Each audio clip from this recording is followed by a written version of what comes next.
ल आजको यो क्लासमा चाहिँ के प्लस म्याथ्स एकाडेमीबाट म यो क्वेसन नम्बर 15 मा ट्रिगोनोमेट्रीको क्वेसन सल्भ गर्न गइरहेको छु। यो यासीमा सोधिसकेको क्वेसन र विद्यार्थी भाइ बहिनीहरूलाई यो गाह्रो लागेको भन्नुभएको थियो आज, त्यसकारणले गर्दाखेरि म यो क्वेसन चाहिँ आज सल्भ गर्दैछु।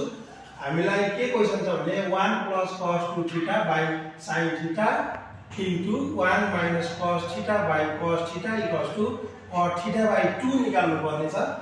हामीलाई यहाँ के छ भन्दा cos 2θ छ, यहाँ cos θ छ, यहाँ cot θ/2 निकाल्नु छ। त्यसकारणले हामीले के कुरा बुझ्नु पर्यो भन्दा cos 2θ लाई पहिला हामीले cos θ मा लैजानु पर्यो, θ मा पुर्याउनु पर्यो, θ मा पुर्याएपछि अनि सब मल्टिपलको फर्मुला लगाएर θ/2 मा पुग्छ भन्ने कुरा हामीले यहाँ बुझ्नु पर्ने हुन्छ। त्यसकारणले गर्दा cos 2θ को हामीले पहिला फर्मुला लगाउनु पर्यो। अब यो जहिले पनि विद्यार्थी भाइ बहिनीहरु झुक्किने ठाउँ यही रहन्छ, cos 2θ को फर्मुला धेरै छ सर, के लगाउने भन्ने कुरा चाहिँ गर्नुहुन्छ। म के भन्न चाहन्छु विद्यार्थी भाइ बहिनीलाई भने हामीलाई दिएको छ र हामीले प्रुभ गर्नुपर्ने कुरा पनि यही दिएको छ। त्यसले गर्दाखेरि यो हामीलाई सजिलो हुन्छ। किन भन्दा माथि भनेको न्युमरेटरमा हामीलाई cos θ को कोसेन्ट्रेसन के थाहा छ भन्दा cos θ / sin θ हो भन्ने सबैलाई थाहा छ। त्यसकारणले गर्दाखेरि पनि हामीले यो न्युमरेटरमा cos ल्याउनु पर्यो, डिनोमिनेटरतिर sin ल्याउनु पर्यो। हो त्यस्तो हामीले खोज्दै गयौँ भने चाहिँ यो क्वेसन सल्भ गर्नलाई हामीलाई सजिलो हुन्छ। cos 2θ को फर्मुला हामीलाई के थाहा छ भन्दा 2 cos स्क्वायर θ - 1 भन्ने कुरा थाहा छ। त्यसकारणले गर्दाखेरि अब हामी यो फर्मुला चाहिँ यहाँ युज गर्छौं। 1 + cos 2θ को फर्मुला छ 2 cos स्क्वायर θ - 1 अपन sin 2θ को नि लेख्यौ। sin 2θ को फर्मुला sin 2θ = 2 sin θ cos θ हो। त्यसकारणले गर्दाखेरि sin 2θ भनेको 2 sin θ cos θ यो फर्मुलामा हामी गयौं र यसलाई हामी अहिले केही पनि गर्दैनौं, cos θ / cos θ राख्छौं। किन भन्दा एकैपल्ट यो cos 2θ लाई खोले θ मा पुर्याएपछि के हुन्छ सल्भ गर्छौं र बाँकीहरुबाट फेरि सब मल्टिपलको फर्मुलामा जान्छौं।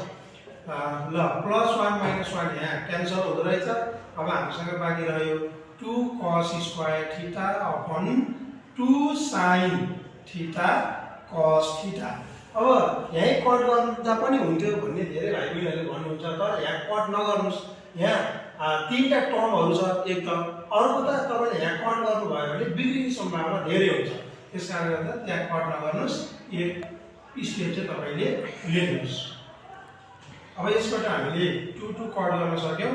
यहाँ दुईटा cos छ भनेपछि एउटा cosले एउटा cos काट्यो, अर्को cosले अर्को cos पनि काट्यो। यसरी हेर्यौ भने न्युमरेटरमा बाँकी रह्यो 1/1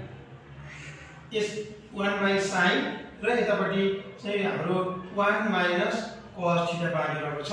यसलाई 1 - cos θ / sin θ लेख्दा पनि हुन्छ।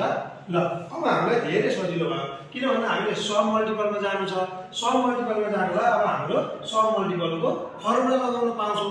यहाँ पुगेपछि cos θ को सब मल्टिपल, sin θ को सब मल्टिपल, यही मल्टिपललाई नै यो 2 एंगललाई को θ र मल्टिपल गरेको 2 लाई यतापटि चाहिँ θ लेखेको हो भन्ने बुझ्दाखेरि हामीलाई झन् यो सजिलो हुन्छ सब मल्टिपलको कुरा। अब यहाँ गएपछि पनि केमा खोल्ने, यी हामीले निकाल्नु छ cot θ/2। त्यसकारणले गर्दाखेरि हामी चाहिँ cos θ/2 लिएर आउनको लागि न्युमरेटरमा चाहिँ cos र डिनोमिनेटरमा sin आउने गरी यसलाई फर्मुलामा खोल्नु पर्यो। 1 - न्युमरेटरमा cos आउने गरी, त्यसै cos θ को in terms of cos formula खोल्दाखेरि 2 cos स्क्वायर θ यो चाहिँ प्लस रहेछ विद्यार्थी भाइ बहिनीहरु, त्यो क्वेशनमा नै यो प्लस दिएको छ।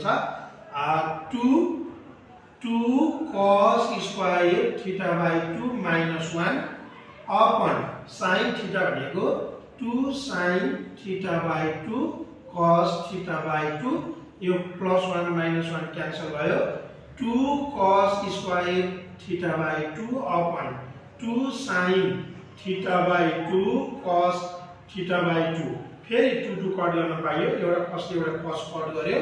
अब हामीसँग आयो cos θ/2 अपन sin θ/2। cos θ/2 अपन sin θ/2 भनेको के हो त? अहिले भर्खरै हामीले कुरा गरिसक्यौं cot θ भनेको cos by sin हो।